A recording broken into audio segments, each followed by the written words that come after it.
Hey everyone, Ty here. Hope you're all doing well. Within the last week, our community's had two pretty serious things hit our email inboxes and show up on Tovara's social media channels. I wanted to take a few minutes to offer some clarity and understanding around what's being communicated to us and hopefully answer some of the questions I know many of you have been asking. This is a letter written by our association's general counsel and sent to us via email last Friday by Angelique at our new management company, Ross Morgan.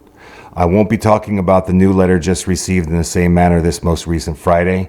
I'm going to walk through this first letter sent instead and explain some of the things this lawyer, Michael Attar, is sharing with us. I'm going to provide some additional context for certain things too to illustrate the fullest picture where I can. This past Monday, after being questioned by one of our neighbors about the letter, Angelique from our management company responded with this reply. As you can see here, a special assessment possibility for our community is no joke. This would be a major financial consequence for every one of us. It's something that all of us in the Tovara Homeowners for Change group have been pleading about for many months now, and it deserves to be explained. Now, as most of you all know by now, my family is one of the families that experienced litigation with our HOA. From the very beginning, my wife Sakar and I haven't shied away from this heavy responsibility. Many of you might remember, over a year ago, just after our lawsuit became public record, we introduced ourselves to all of you through this newsletter. This is the first time many of you even heard about us. We wrote this newsletter because we felt we owed it to all of you, knowing that our lawsuit could eventually have an effect on our neighbors. And we've encouraged anyone who's asked from day one to review the public records of our lawsuit that are available. My family's experience and everything we learned along the way about how our HOA actually functions, how our management company representation plays a part, how our board of directors steers the ship, and how our legal counsel advises that direction is what eventually led Sakar and I to be active in the first place, to stay present, even as our lawsuit came to its final stages, and to continue to support and fight for our neighbors in our community. We know this HOA stuff is confusing, extremely complicated, annoyingly complex. But at the same time, we've learned the hard way that it's also incredibly important, and that without understanding there are consequences, often financial consequences. It's deeply important because how our HOA actually functions, how our management company plays a part, how our board of directors steers the ship, and how our legal counsel advises that direction eventually determines the fate of hundreds of thousands of dollars, and in Tovara's case, millions of dollars. So, this lawyer's letter in his first major statement. Recently, we became apprised of one unit which was advertised for sale and in escrow, where after reviewing the association litigation documents, the lender was not able to move forward with funding the loan at the association. A recent lost sale in the community appears to be the specific reason for this letter, and make no mistake, neighbors of ours just suffered greatly by going into escrow on their home and losing this sale. There's a real-world effect that just happened to neighbors in our community, and we shouldn't lose sight of it. It could have been any one of us, and it hurts. When evaluating mortgage applications, lenders may review all sorts of things related to the community, including legal disputes, not because they're deciding who's right or wrong, but because they're evaluating risk. Active lawsuits pose a direct threat to the collateral value of the property and the buyer's future financial stability. Here at Tovara, there are two active lawsuits alleging negligence and breach of governing documents. These are serious allegations, and a lender may interpret them as a sign of an association not functioning to the best of its abilities. Terribly for our good neighbors who lost this sale, this may have been the case. Next, this lawyer turned to different remedies available to avoid litigation. The association strongly encourages all members to utilize the established processes for addressing concerns with the association rather than engaging in litigation.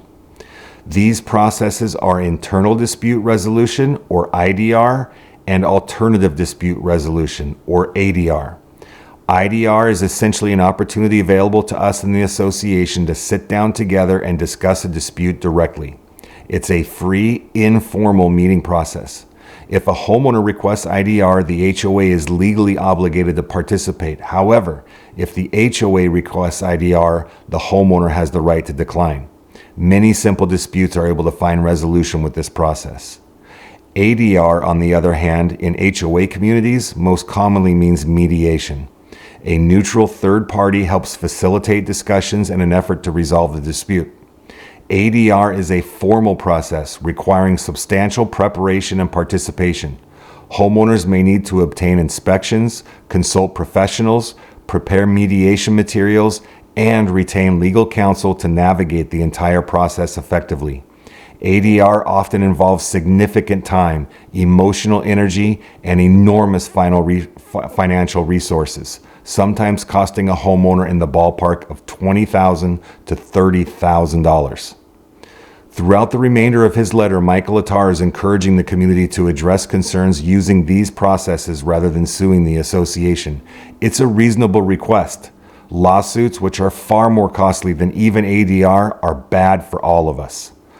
But how might these concerns or disputes between a homeowner and the association actually begin in the first place? It's probably fair for some people to imagine disputes beginning in a courtroom. The impression is even given near the end of this lawyer's letter when he says, litigation should be a last resort, not the first step. But can litigation even be the first step between a homeowner and an HOA? Is it an option to skip this alternative dispute process entirely? Can a homeowner feeling some sort of grievance or despair just wake up one morning and decide they want to sue? California Civil Code says they cannot. Some homeowners may find this portion of the letter confusing because certainly this lawyer must know that litigation can't even be a first step. California Civil Code 5930 subsection A demands that an association or a member may not file an enforcement action in the Superior Court unless the parties have endeavored to submit their dispute to alternative dispute resolution. Contrary to this lawyer's letter, any Tovara homeowner who might experience the misfortune of being in a dispute with our HOA actually have no choice. They must choose ADR before filing suit. And even more tangibly, when a member sues the association, it frequently triggers public records of the dispute. And when those specific public records triggered are reviewed, it's very clear to see. Both active lawsuits involving our HOA honored their obligation of alternative dispute resolution. Regardless of why this letter was written, many homeowners appear to have been left with more questions than answers after reading it. To be fair, financial challenges in HOA communities rarely arise from a single issue. Reserve funding, maintenance obligations, insurance costs, vendor expenses, legal matters, and many other factors all play a role. But because our management company recently acknowledged that our HOA's overall condition is not good and that a special assessment is highly likely after our most recent reserve study, I think it's important we all have the opportunity to understand what these terms actually mean. So what is a reserve study and what is a special assessment? Our HOA maintains two broad categories of funds. Operating funds are used for day-to-day expenses, things like landscaping, utilities, insurance, management fees, and routine maintenance. Reserve funds are different. Reserve funds are intended for major future repairs or replacements, things like roofs, exterior painting, pavement, drainage systems, and other significant community components. A reserve study is essentially a long-term financial planning tool. It attempts to estimate future repair and replacement costs and helps determine how much money should be set aside over time to prepare for those future expenses. A special assessment is a mandatory, one-time or short-term fee charged to homeowners in addition to their HOA regular dues. It's an amount of money charged to the membership to raise funds for unexpected emergencies, major capital improvements, or significant budget shortfalls that exceed the association's reserve funds. Special assessments are legally binding. Failure to pay can result in late fees, a lien placed on your property, or even foreclosure. Now, there's no reason yet for despair. Angelique's not telling us in this email that a special assessment is certain. And we all should understand that our board of directors cannot inflict this financial burden without approval. In California, HOA boards can only charge up to 5% of budgeted gross expenses without a homeowner vote. In our case, that's merely a few $100s per household. Any amount larger than that requires a majority vote from the entire community. But make no mistake, this raises serious questions about the state of our association. And if you remember, the last we heard, in a letter sent to all of us from one of our current board members just this past March before our community's recall election, the board has also kept the HOA's reserves in great shape by watching everyone's costs and by trying to minimize waste. Doing so has enabled the community to bring on Ross Morgan, the new property management company. Ross Morgan has managed properties for decades. Had the HOA's reserves not been solid, neither Ross Morgan nor any other property management company for that matter would have agreed to work with our community. Sadly, this does not appear to be the case. This financial conflict is difficult to reconcile, and many homeowners are understandably confused about our association's true financial picture. But how exactly did we find ourselves here? How did the financial state of our HOA overall come to not be good? Our association's general counsel appeared to focus significant attention on the role litigation may play in the challenges facing our community. Lawsuits certainly don't help, no doubt. But did this lawyer tell us anything about these lawsuits? Did he allude to any idea that they may have been filed without merit? Did he take the time to explain any details to give us insight on how the homeowners shouldn't have filed litigation? Did he even mention that both lawsuits actually followed the protocol he pleaded for in his letter? Or did he simply ask us kindly, please, not to sue the HOA? Like our Tovara Homeowners Change friends mentioned in their bulletin following his letter, strong communities do not avoid lawsuits simply by encouraging homeowners not to file them. Strong communities avoid lawsuits by creating an environment where homeowners feel heard long before legal action is ever considered. Every maintenance issue has its own facts and circumstances, and I certainly can't speak to every decision our board of directors has made or every piece of information available to them. I can only share the information that's been provided to me and the experiences homeowners themselves have described. But our good neighbor Sean is one of them. You might remember his video during the campaign about an inspection he received to his building's exterior. After submitting a formal preventive inspection request in September of last year, an eventual inspection in October revealed visible open seams and gouges to his roof and stucco window framing. Since recording that video and our board's disregard of that October inspection, Sean finally experienced his first leak in March. He notified Jeanette at Ross Morgan immediately on March 18th. He received no response. He emailed again on March 25th, this time reminding Jeanette and our board of directors of their civil code responsibility to maintain and repair. No reply. At our last open session HOA meeting, Sean was able to address Jeanette and our board. They didn't recognize his issue and asked him to send another email. Once again, no response. Just this past week, Sean sent his fourth email, but this time to Angelique at Ross Morgan. He finally received his first reply in months. But if you were Sean, how would this sentence in the reply he received make you feel? Interior repairs are the owner's responsibility in accordance with the governing documents. After nearly 9 months of effort, doing everything within his power to alarm our board of directors about the exterior condition of his building that our association owns, not Sean, and the potential risk of damage it posed to the interior of his home, especially after water eventually entered it, perhaps even introducing toxic mold, after repeatedly seeking assistance regarding the exterior conditions identified during inspection, Sean is now dealing with the effect of being told his interior damage is his responsibility. Now please know, Angelique at our management company is merely the messenger here. Angelique did not make this decision. Ross Morgan, our management company, did not make this decision. This decision was made by our board of directors. Regardless of the issue, our board of directors is the sole entity responsible for association decisions, as they were in this case. I think it's important to say right here that our management company representation is merely the instrument that carries out our board's direction. Angelique and those at Ross Morgan have so far demonstrated that they have our community's best interest at heart. But this decision by our board of directors to simply resort to governing document general authority instead of also acknowledging Sean's concern that the leak occurred after months of notifications regarding exterior conditions he believed required attention might be difficult for many homeowners to understand. How would you take this news if you were in Sean's shoes?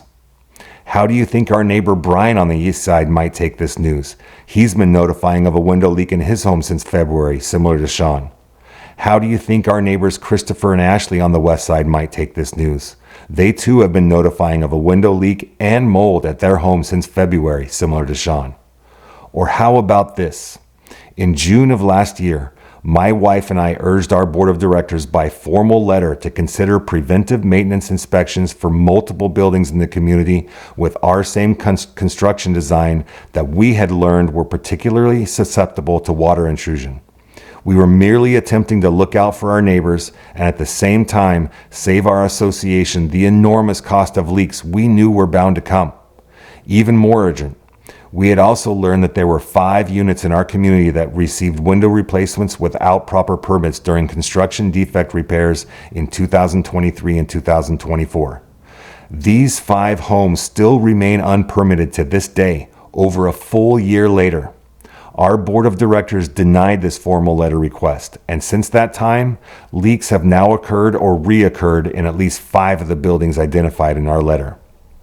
If you were one of the 5 homeowners now with permit violating windows in your home because of our HOA's repair efforts, if you were Sean, Brian, Christopher, or Ashley, or the many others also experiencing similar circumstances in their homes right now, how genuine do you think you might feel this statement near the end of our association's general counsel letter is? The board remains committed to fulfilling its maintenance and repair obligations under the governing documents and as required by statute. In Tovara's history, we've had over 70 units report water intrusion damage. I've personally spoken to many of these homeowners. I've walked into many of their homes myself. My experience is obviously limited to those homeowners I've met. I'm sure there's a homeowner out there that has had a different experience. But among these many neighbors I have met, only one has described a repair process that wasn't characterized as strained or inadequate. Is it possible that this might be the bigger reason why we find ourselves in the financial position we're in as an association? Is it possible that 2 homeowners filing litigation might only be a symptom of the problem, not the problem itself? Reasonable people may disagree. Not everyone will share the same conclusions, and that's okay. That's why we have elections, and our next one is right around the corner in August. There will be a collective group of nominees on the upcoming ballot that are committed to bringing a different way of support and care to our community, and I plan to be one of them. You'll hear me bring specific solutions to the table before you have the chance to cast your vote. There will be more discourse, videos, newsletters hitting your email inboxes and posted to social media as the date nears, and I know it might be annoying. We all have busy lives, and constantly hearing about difficulty is not pleasant. But there are serious challenges facing our community with serious financial consequences, and only we can address them. The lawyers and management company representatives associated with Tovara are now giving their grave warnings as well. We can't afford not to listen. Please participate. Thank you.